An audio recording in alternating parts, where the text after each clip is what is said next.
Alright, nandito na tayo sa checkpoint ng Dinalupihan.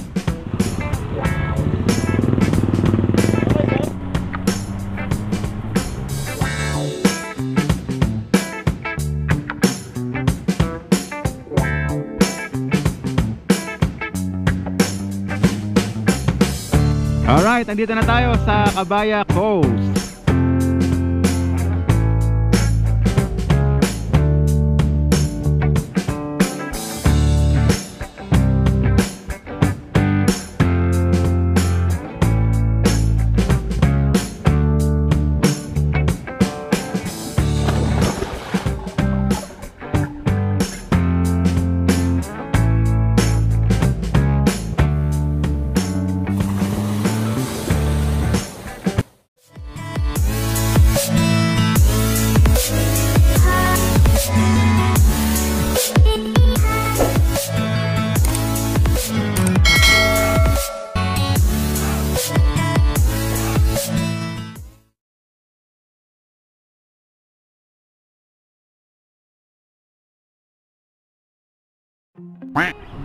Isang maganda at mapagpalang araw pong muli sa inyong lahat. Welcome pong muli sa ating panibagong motovlog adventure. For today's vlog, tayo po ay pupunta sa Bataan. Yon. So ito po yung pangalawang pagkakataon na makakapag-vlog tayo sa Bataan. At tayo nga po ay naimbitahan na mag-vlog at ipakita ang ganda ng Cabaya Coast. Yan, dyan po tayo pupunta sa Cabaya Coast sa Maribeles, Bataan. At sa vlog natin na ito ay muli ko kayong gagabayan at bibigyan ng mga information kung paano makapasok ng Bataan. So ipapakita ko sa inyo kung ano yung mangyayari sa atin sa mga checkpoints na madadaanan natin dito. Especially dito, napakahigpit, no? Sa may checkpoint ng Dinalupihan. Abangan nyo lang yung mangyayari sa vlog natin na ito, no? Para sa lahat ng mga subscribers natin na nagpaplanong muli na pumasok ng Bataan, ito po ay makakatulong sa inyo. Kaya gagawin po natin muli na maging informative itong ating vlog papasok ng Bataan. Ang kasama po natin sa ating moto adventure na ito, syempre si Brad. Yan, no? At kasama din natin yung ating sponsor sa sticker na si Quick Trace. Yan, kasama natin si Boss Al Mateo at saka yung kanyang misis na si Ma'am Lily Mateo. Alright, kaya po samahan nyo kaming muli sa aming panibagong paglalakbay at pagpasyal sa inyo diyan sa may Maribeles, Bataan. Let's go! Andito na tayo sa Lubao, Pampanga at pag-usapan natin yung mga dapat ninyong dalhin at mga dapat ninyong gawin bago kayo magplano na pumasok ng Bataan. So syempre, una sa lahat, kailangan po ay fully vaccinated kayo. Yan po talaga po ngayon ay kailangan ninyong magpabakuna. Hindi lahat ay desidido na magpabakuna po, no? Kaya lang, syempre, kung gusto nyo pong makapasok sa mga iba't ibang lugar, eh wala po tayong magagawa kundi sumunod sa gusto nila. Sa ayaw man po natin at hindi. Yun na po talaga ang katotohanan sa ating mundong ginagalawan ngayon. Alright, kung kayo po ay fully vaccinated na, ay pwede na po kayong pumasok dito sa Bataan. Pero syempre kailangan nyo pa din pong ipakita yung proof of booking ninyo, no? Sa lugar na pupuntahan nyo po dito sa Bataan. Then yun, bibigyan po kayo ng QR code nung resort or yung lugar na pupuntahan ninyo sa loob ng Bataan. At yun po ay isa rin sa ipapakita yata sa checkpoints na dadaanan natin dito sa Dinalupihan. So yan, malalaman po natin kung mamaya ay hahanapin po yun sa atin, no? Diyan sa checkpoint. And syempre, doon sa mga lugar na pupuntahan ninyo sa loob ng Bataan, ay kailangan nyo ding mag-fill up ng health declaration. May mga i-screenshot lang kayo doon at ipapakita nyo sa mga lugar kung saan hihingin yung mga requirements na pinagawa sa inyo. So yun, yung binigay na guide sa amin ng Kamaya Coast. So sinunod lang namin, at ito ngayon yung mga baon namin na requirements na ipapakita sa mga checkpoints na madadaanan natin. Alright, andito na tayo sa checkpoint ng Dinalupihan. So tingnan natin kung ano yung mga hihingi nila sa atin, no, para tayo ay dire-diretso lang makapasok dito. At hanggang ngayon ay nakikita natin na talagang mahigpit pa rin sila dito, at sinasala talaga nila yung mga turista o motorista na papasok sa kanilang probinsya. Good morning sir, sa Maribeles, Bataan po. Sa Kamaya Coast po. May mga booking po. Meron po sir. So yun lang po booking nyo, saka yung vaccine card. Yun, dito.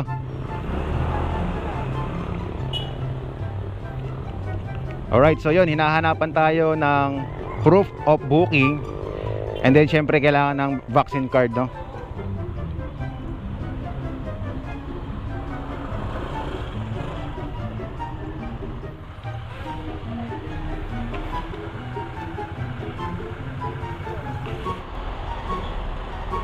Ito yung vaccine card.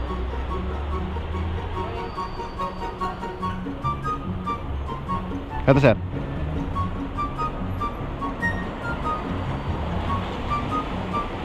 Yung dalawa pa po, dalawang vaccine card.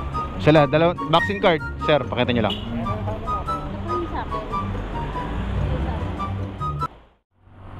Yon, sa wakas tayo ay nakapasok ng Bataan. So yun, ganun lang po yung gagawin ninyo, no? Uulitin natin. Bago magpunta ng Bataan, kailangan ay fully vaccinated. And then syempre yung proof of booking ninyo sa lugar na pupuntahan nyo sa Bataan. Yun lang po yung ipapakita ninyo sa checkpoint ng Dinalupihan. Maigpit po sila, kaya po wag na wag nyo pong hindi gagawin yung mga requirements na yan, kasi po hindi kayo makakapasok ng Bataan. Alright, so tuloy-tuloy po tayo papunta sa Maribeles, Bataan, Kamaya Coast.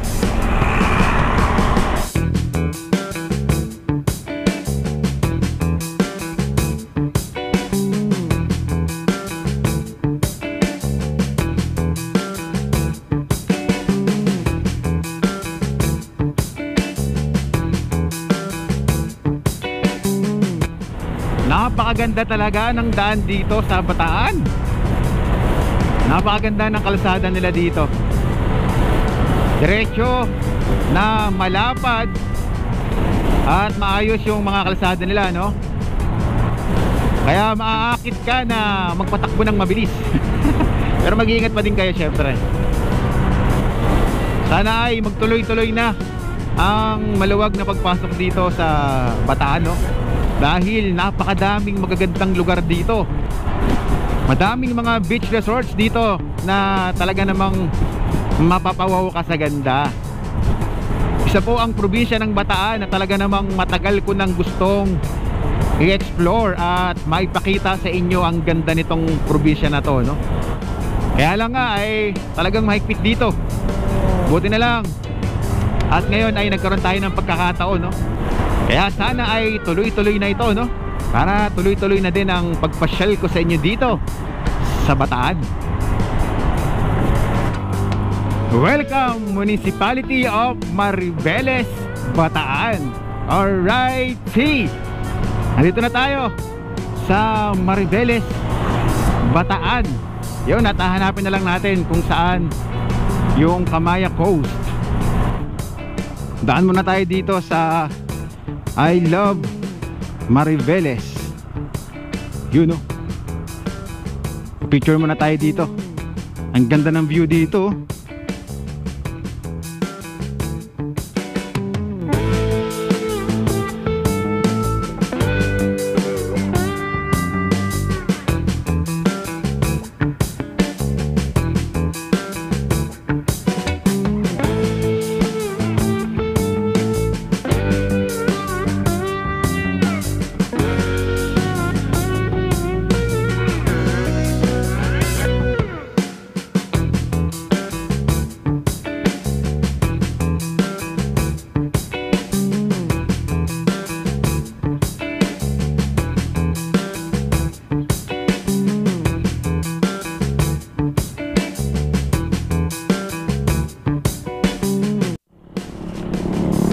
Sobrang tutulis ng mga kurbada rito, no, sa Mariveles. Kaya yung mga may hilig sa banking, nako, pasyalan nyo tong Mariveles. Siguradong mag-i-enjoy kayo, no? At syempre mag-iingat lang po tayo.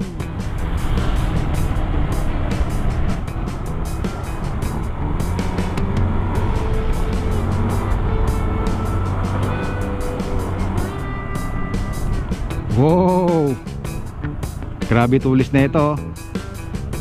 Ay, sharp curve. Dahan-dahan lang tayo, talagang delikado.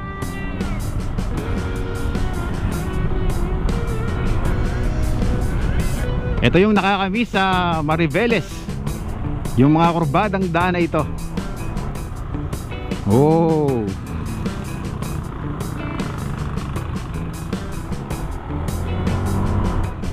ang ganda ng rock formation dun, oh. Wow.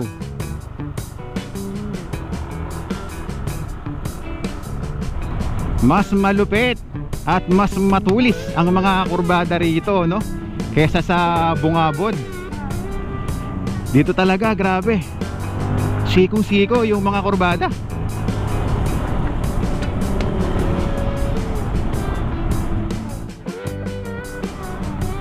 Wow, natatanaw na natin ang karagatan ng Bataan at ang mga kabundukan.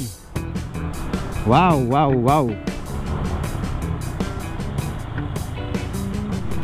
Eto, merong signage dito, Kamaya Coast, straight ahead. Dire-diretso lang tayo.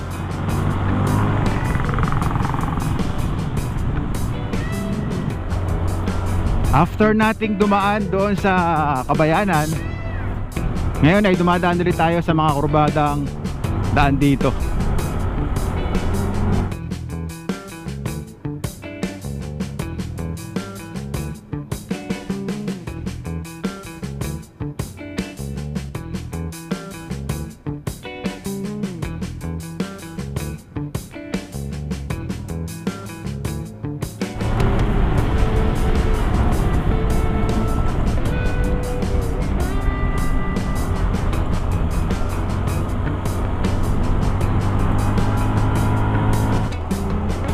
Pero grabe, napaka-solid ng kurbada rito sa Mariveles.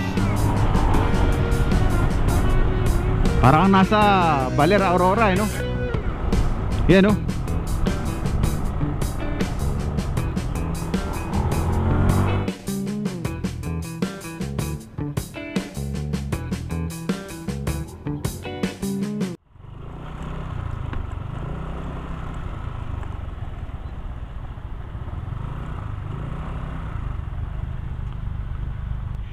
Alright, andito na tayo sa Kamaya Coast.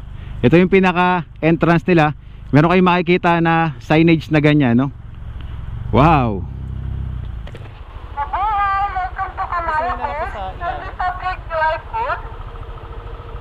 Lahat ng QR code. Okay na. Welcome to Kamaya Coast. Grabe, ang ganda rito. Karagatan. Woohoo!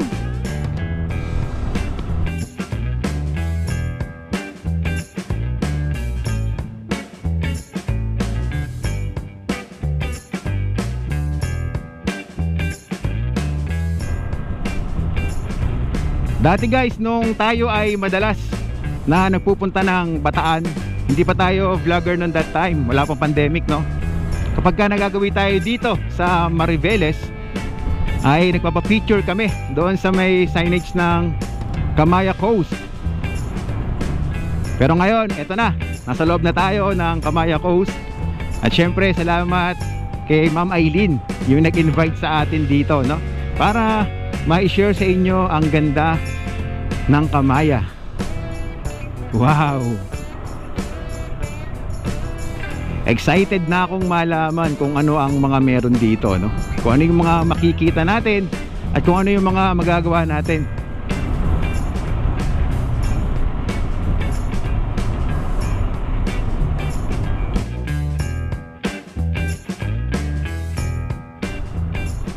Wow! Grabe, ang ganda. Tanaw na tanaw nyo rito yung malawak na karagatan ng Bataan.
Andito tayo ngayon sa pinaka golf course ng Kamaya Coast.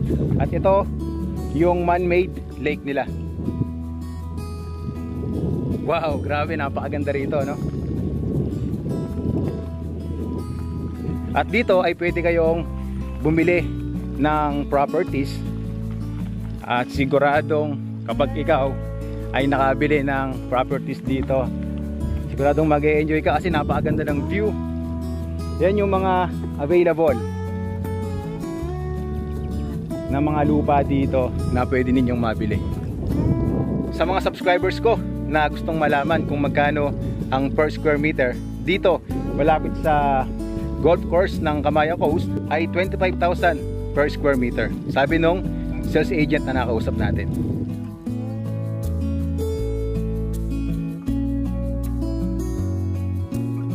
Yang nakikita ninyo na bahay, yan yung pinaka model house nila dito sa Kamaya Coast. Ganda, oh.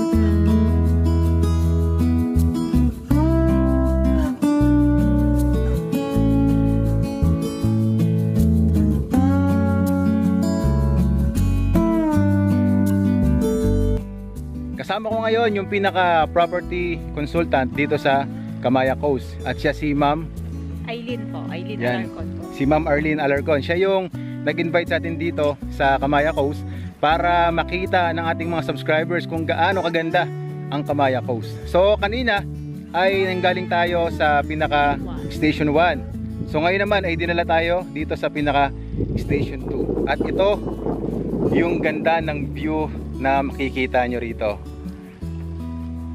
So para nga kayong nasa New Zealand.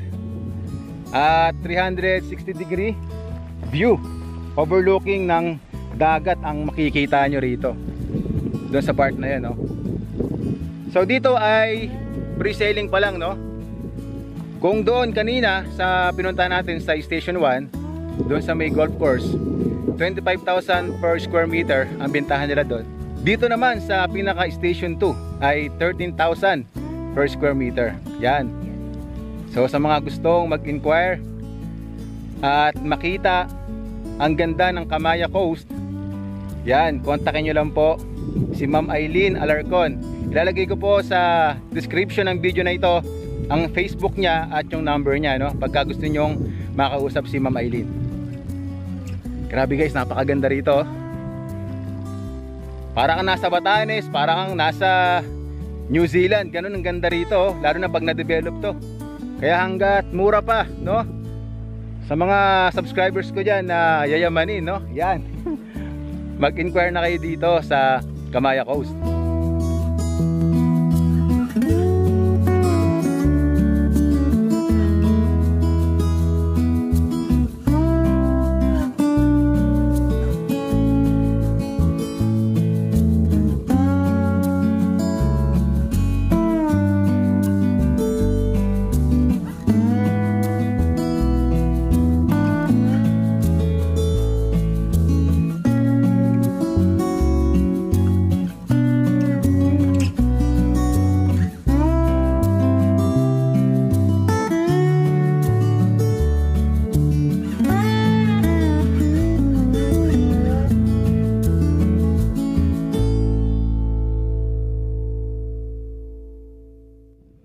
Alright, so andito pa rin tayo sa pinaka-station 2 ng Kamaya Coast.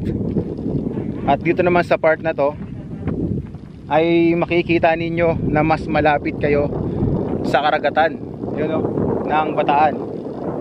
So ito pong pwesto na ito ay pre-selling pa din, no? Pero ang per square meter dito ay 18,000. Yun. Dahil po ang mga project na nakaplano dito soon ay magkakaroon daw po ito ng mala Disneyland Hong Kong. Yun ang sabi sa atin ni Ma'am Aileen. And then doon sa part na yon, sa may dagat ay magiging fishing village. And then doon naman sa part na yon, magkakaroon pa sila ng isang golf course.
Andito na tayo mismo sa pinakadagat ng Kamaya Coast.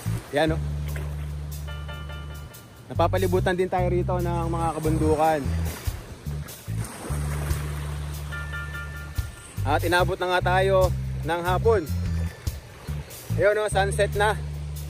Tignan nyo guys. Wow. Napakainit kasi kanina. Kaya ngayon pa lang kami naliligo. Then nakita nyo yung swimming pool doon kanina. Napakalinaw ng tubig. At sobrang linis nung infinity pool nila dito. Kaya mag-i-enjoy kayo doon sa pool ng Kamaya Coast. Ang kagandahan dito ay hindi ganun kalakas yung alon ng dagat. Kaya mas mag-i-enjoy kayo na maligo sa karagatan ng Kamaya Coast. Ano mga tropa?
Alright, at isa na namang moto adventure ang ating nagawa. Yon, at sa wakas, nasilayan natin muli ang ganda ng Bataan. At dito nga po sa bayan ng Mariveles. Yon, at naipakita ko na nga po sa inyo ang ganda ng Kamaya Coast. At nabigyan ko din po kayo ng mga ideas at mga information kapag po kayo ay gustong magkaroon ng properties dito sa Kamaya Coast.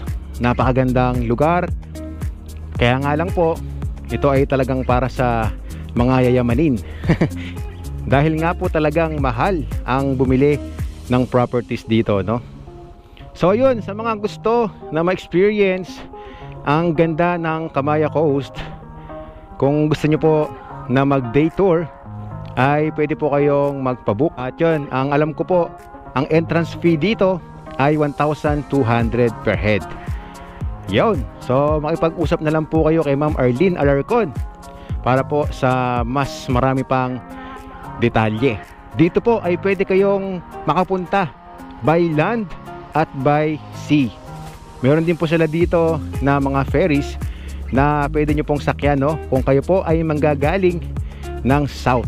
So bago natin tapusin ang ating motovlog adventure for today, ay mag-shoutout time muna tayo. Shoutout kay Janice Reyes Policarpio. Pa-shoutout po sa next vlog nyo, Lods. From Tropa Mix Riders Concepcion, Tarlac. Yun. Shoutout po sa mga kapatid nating riders dyan sa Concepcion, Tarlac. Lagi po kayong mag-iingat. Ride safe mga brad. At shoutout din kay Pilchi, yung nanalo ng leg bag version 3 Immortal nung nakaraang raffle natin, no? Ayan, shout out Pilchi. Sa mga gustong magpa-shout out ay mag-comment lang po kayo sa ating mga vlog sa YouTube at mag-comment din po kayo sa ating Facebook page. Alright, so kita-kits na lang po tayo sa ating susunod na motovlog adventure. Kaya po, laging tatandaan, keep safe, ride safe, God bless.